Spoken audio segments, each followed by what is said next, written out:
Welcome back to another motherfucking video. Today we're going to be reacting to how some influencers passed away trying to go viral. And I know, we be keeping our ear to the streets, so we got to make sure we be knowing what's going on. I'm a content creator myself. It's real. I'm sorry. But we just be keeping our ear to the streets, and don't forget to like, comment, and subscribe. Another day with the best community in the community. Let's just get right into it. This shit's about to get good. We got to make sure we just know what's going on around here and making sure we staying safe and everybody's educated. For 2017, hey, YouTube, Chinese so daredevil Wu Yangning climbed the 62-story Huayuanhua Center building in Changsha, China to record another one of his roof-topping challenge videos, not knowing that this one was going to be his last. Wu I ain't gonna started lie. his... I don't... All the people that do this, like for Instagram and the videos that y'all see, have y'all ever seen them videos on Instagram? Even the parkour people that run and jump from building to building and stuff, and they be having like one slip up or they slip and fall and they post that video, whatever. What makes you wake up one day and want to play with your life like this? I'm just curious. I don't think I never woke up and been like, I think I can jump from this building to the next one. Even if I was in parkour, but it's like, I guess they got to get new playgrounds and they're trying to up their rank. They're in rank lobbies now. Career working as a film extra and stuntman for low-budget productions, trying to break into the entertainment industry. Oh. Unfortunately, while he was good at his job, he struggled to earn a living from these jobs, forcing him to look elsewhere. They don't value their life. He turned to the internet and started posting daredevil roof-topping videos on... Like, bro, I ain't gonna lie. He's out of his mind. Come on, gang. I understand some people don't really have the same sense of fear that everybody else has, but dude, like, it could be a gust of wind. It could just be a like, come on, bro.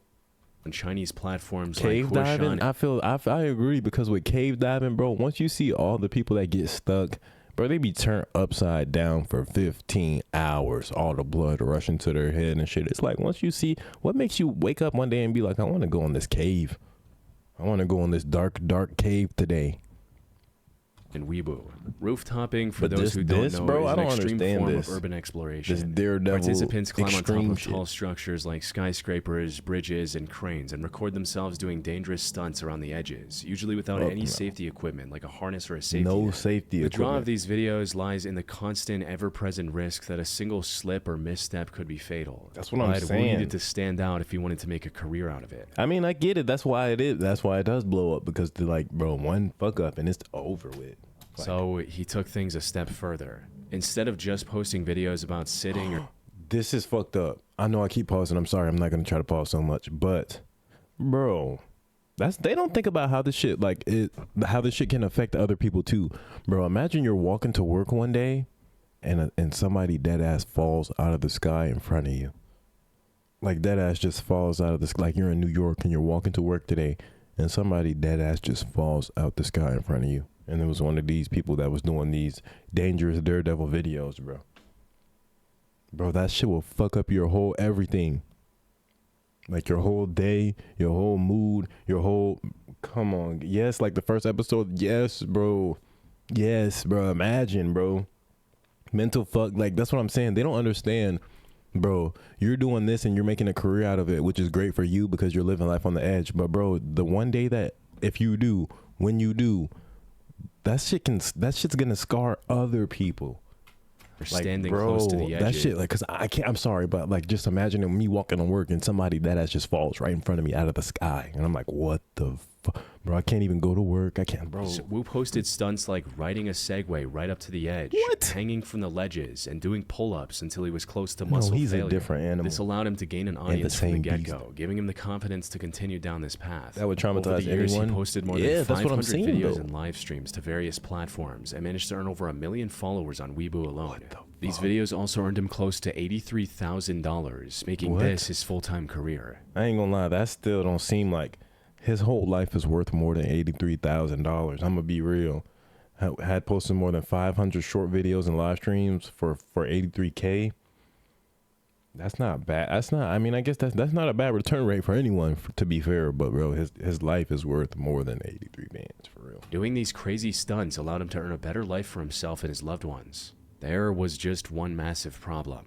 Creating viral stunts for an online audience means the creator can never slow down. Each video has to be crazier than the last one. The audience becomes bored and moves on, leaving them without an income. However, the crazier the stunt is, the more likely it is to turn lethal. Bro. Sadly, that's exactly what happened with Wu in November 2017. He came across a competition promising $15,000 to the video that went the most viral. Wu needed this money to pay for his mother's medical expenses and wanted to save the rest for his wedding. So, on the morning of November 8th, he climbed to the roof of the Huayuan Hua Center building to film the most jaw-dropping stunt yet. Most people aren't allowed to climb to the very top of these buildings, so Wu likely had to free climb his way from the outside as well, adding life-threatening risk to this challenge before the camera even began rolling. Damn. After reaching the roof, he set up his tripod and began recording, and started lowering himself over the edge. First the right leg, and a few seconds later, the left. However, instantly something was not right. He looked like he was struggling to hang on and had to readjust his grip multiple times. He was potentially already exhausted from the free climb to the top, but he didn't really have the time to rest before someone from the building management might notice him and escort him back down. So he went ahead with the stunt anyway, proceeding to do the pull-ups he was most well known for. The plan was to pull himself back up to safety after the third pull-up. He'd done the same dozens of times in the past. Unfortunately, things did not go as planned. The video showed him struggling to pull himself back over the edge after the third pull-up. He tried to use his feet, but the side of the building was too slippery to generate any traction. Wu kept trying until his grip failed, sending him plunging 45 feet onto a lower terrace below. He did not survive this fall, and since he was completely alone when trying to record this video, no one knew what happened to him right away. His girlfriend found him. I was thinking about that too. Like, bro, he doesn't ever have anybody with him because, like, Howard, you're gonna have to send them on the climb too. Missing person report when he didn't return home. But it wasn't until the next day that a window cleaner discovered his remains. Wu wanted a better life for himself and his loved ones. Sadly, the risk he took for this viral stunt cost him everything. For 15K, but overall for 83 bands, bro, your life is worth more than any amount of money, bro. You can make that money, gang. Like, I don't know, bro. This ain't On the night of February 5th, 2021, the Urban Air Trampoline Park in Hermitage, Tennessee was filled to the brim with families and friend groups looking to enjoy the weekend night. However, on this night specifically, this would not last long. As one of the friend groups at the park was walking out into the parking lot, they saw a man running at them with a massive butcher knife in his hand. This was 20-year-old Timothy Wilkes, an upstanding and hardworking person who was just a month away from graduating as an HVAC technician. His future looked bright. However, Timothy's primary interest was in something else. He watched a lot of prank channels on YouTube and wanted to go viral with a prank of his own. No way, bro.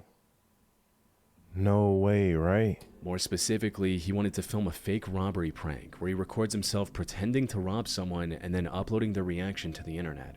But an important thing about almost all of these prank videos that he was watching on YouTube is that they were staged. 9 times out of 10, the person being pranked already knows about the whole thing and is only acting terrified for the camera. Oh my goodness. I ain't gonna lie, because who you finna prank for real and actually rob them and then give them a minute to tell? Like, who are you gonna get a minute of reaction time out of to rob them and then get a good enough clip to post it? And bro, anybody's gonna either be so frantic that they're, oh my god, just please, just take it, just please, here, take everything. And then after, you're gonna be like, it's just a prank, and they're gonna be like, oh wow, cool, nice. Is that the reaction that you're gonna be posting? Or do you think they're gonna be pissed that they're getting robbed and probably do something about it before you have time to make a 15-minute video? Timothy either didn't know this crucial detail, or he knew but wanted to make his prank more authentic. So, on the 5th of February 2021, at around 9:25 p.m., he lunged at a group of friends with a knife in his hand. The plan was to scare them and then reveal that it was a prank before things got out of hand. What Timothy didn't know was that one of the people in this group, 23-year-old David Starnes Jr., was carrying a concealed firearm. From David's perspective, Timothy was a random man charging at his friends with a knife. In a split-second decision, David drew his firearm and opened fire, hitting Timothy once. Unfortunately, this one shot proved lethal, resulting in Timothy passing away before any help could arrive. David stayed at the scene until the police arrived and explained everything that had happened. He was detained at the time, but the police released him later as his actions were deemed self-defense. Damn, and they beat the bro. Like, that's so crazy. Off to get a prank video on YouTube, bro. Just fake that shit. Fake that shit like everybody else, gang. Cause who you finna fake rob? Niggas don't get fake robbed. There's no rob and prank, gang. You don't do that to another human. You don't fake rob them. On June 26, 2017, 20-year-old YouTuber Mona Lisa Prez made a post on Twitter stating, "Me and Pedro are probably going to shoot one of the most dangerous videos ever. His idea, not mine." What that mean? At first glance, this sounded like a severe exaggeration. That'd be one fucking hour. Thank you, everybody who's been here every second, every minute. I swear that she can get here. Bad bitch, put your hands up high. For upcoming. You could just tell that it's 2007 or something. Video. When, in reality, calling it the most dangerous video ever was still an understatement for the tragedy that was about to unfold just 3 hours later. The lead up to this incident started back in November 2016, when Mona Lisa and her boyfriend Pedro decided to start a family channel together called Mona Lisa and Fam. This channel mostly consisted of vlogs of the two of them doing various challenges and going on adventures together. Normal, inoffensive family channel content. And while none of these videos went viral, they were still gaining consistent views, allowing the couple to gain thousands of subscribers by mid-2017. However, Pedro wanted to take his online career to the next level. The plan was to create a new channel called Damn It Boy, featuring daring stunts unlike anything the internet had seen before. He even had a clear vision for the direction of this content.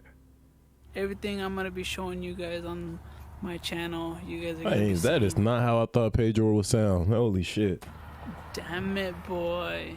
Damn it, boy. What the hell, Pedro? I thought you was a real... My fault. Clear vision for the direction of this content. I think Pedro... Everything I'm going to be showing you guys on my channel, you guys are going to be saying, damn it, boy. Damn it, but boy. Unlike his family channel that was growing at a steady pace, Pedro wanted this channel to have good momentum from the get-go. He wanted his first video to go mega viral. And to do that, he wanted to upload the most dangerous and death-defying stunt he could think of. So after much deliberation, this was the idea he came up with. The point of this video is, I really just want to see. No way. First video, gun? Dead ass? You never played Roblox Tycoon before, twin? You gotta get up to that level. What the fuck? First video, gun? If a 50 caliber bullet can go through a book.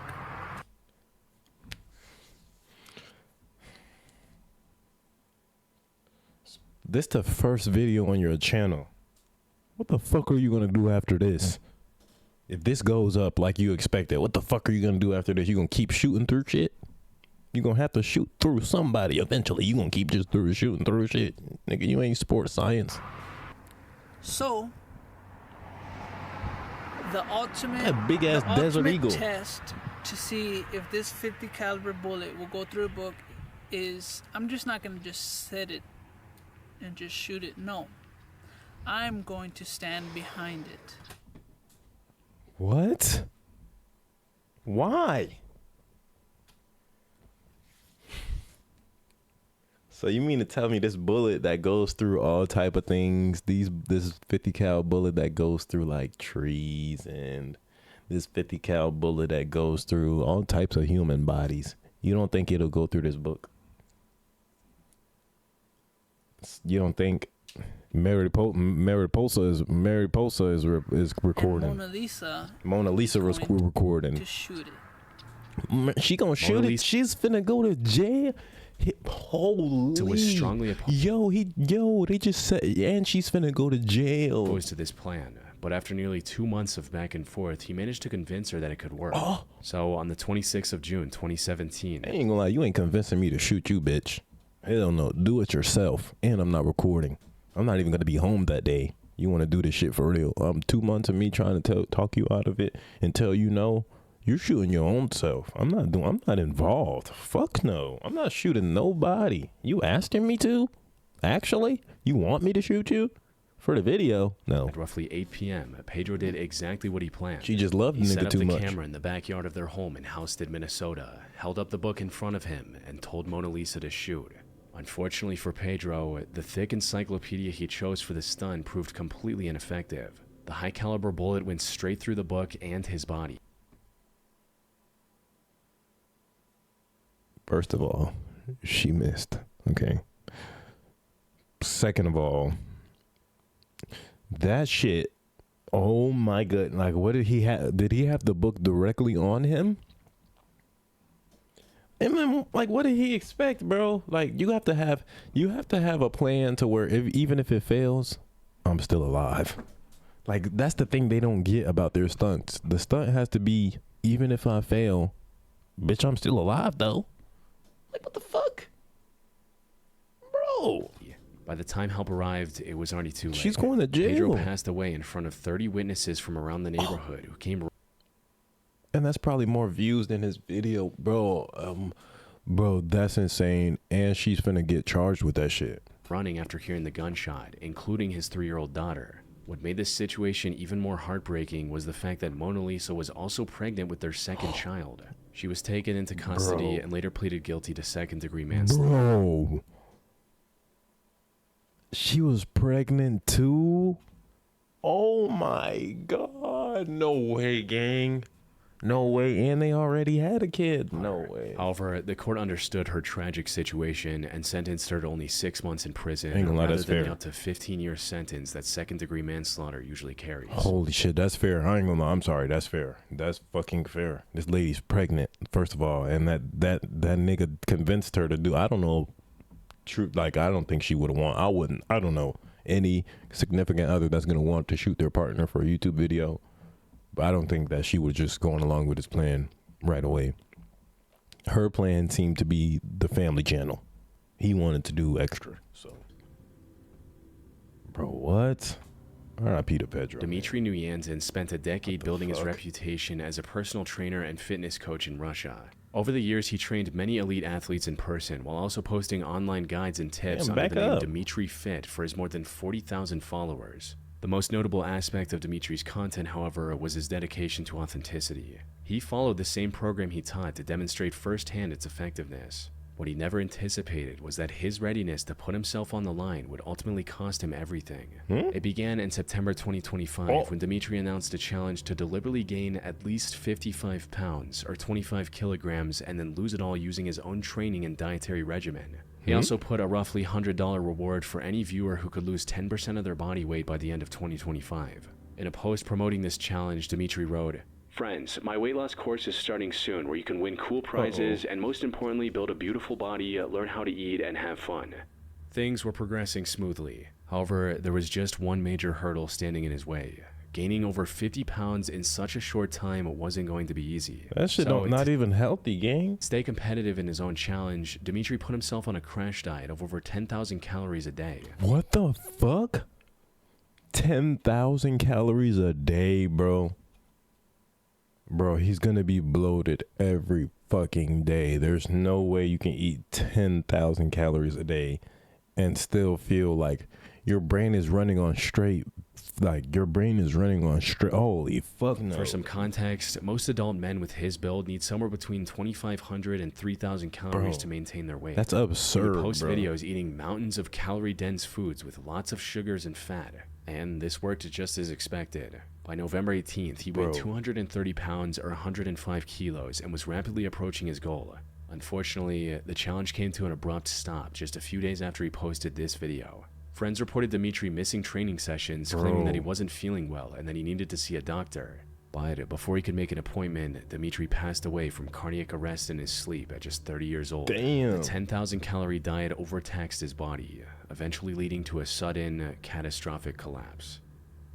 That's way too much calories, bro. Your body's in overload. On July 15, 2024, Indian travel influencer Anvi Kandar, known online as the Global Journal, posted a list of her top places to visit in the country, not knowing that this would become the last time her nearly 300,000 fans would see her alive. She had been posting content on the internet since 2016 and had become a very trusted travel vlogger. Anvi visited nearly every corner of her country, highlighted underrated destination spots, and made it a point to spread positivity through her content. However, this effort was cut short just a day after she posted this video. She was visiting the Kumbi waterfall on July 16th, located around 80 miles from Mumbai. The ground surrounding the 178-foot waterfall was wet and slippery. Anvi was being very cautious, as this wasn't her first time visiting such a place. But while trying to line up a better shot of the waterfall for her content, she accidentally took one wrong step, resulting in her losing her balance and falling down a 350-foot deep ravine. The sheer depth, combined with the dense foliage, made it impossible to even see her from the top. The rocky, slippery terrain also prevented anyone from rushing to her rescue. When rescuers arrived, 6 of them rappelled down using ropes, while 50 others assisted them from the top. Despite the massive operation, it still took 6 hours to rescue Anvi from this ravine. However, they would get some good news. She was severely injured, but was still breathing. Oh? Rescuers rushed her to the nearest hospital. Unfortunately, Anvi had almost no strength left in her body and sadly passed away shortly after arriving at the hospital, leaving her once active Instagram account completely abandoned. Damn, R.I.P., bro. Castilla-La Mancha is the tallest bridge in all of Spain, making it a somewhat popular destination for thrill seekers. Many daredevils have climbed to its top in the past, and 24-year-old British influencer Lewis Stevenson was attempting to do the same. Lewis was a rooftop... Here we go with these climbing niggas again, man. ...topper that made a name for himself, posting breathtaking pictures of his many different climbs to his Instagram account. He arrived at the bridge on the morning of October 13, 2024 with one of his friends and began climbing. His friend went ahead and Lewis followed. It was a brutal, monotonous climb. Thankfully, things started off as expected, with the two steadily making their way up the service ladder and nearly reaching the top. But before they could reach the safe platform up top, tragedy struck. It's unclear what exactly happened. The damp weather may have made a step dangerously slippery, or Lewis might have simply missed a step and stumbled. In either case, the outcome was the same. Lewis lost his grip and plummeted over 630 feet back to the base of the climb. His friends called the authorities immediately. Unfortunately, by the time they reached Lewis, he'd already passed away from the impact. The climb, which was meant to be a crowning achievement, instead became his final act. I ain't gonna lie, and that's traumatizing, bro, because like for his friend that they invited and brought with him, bro, like he's seen him fall too, bro. That's just sad, bro. W video, RIP to everybody in these videos. What I will say, content is not more important than your life. Please don't risk your life for content. It's never that important. You will always be able to make the money again if you're just alive. Please, W video. Don't forget to like, comment, and subscribe, and we'll catch you in the next one. But please remember, content is never that serious. RIP to everybody in the video. Everybody say bye to YouTube. That's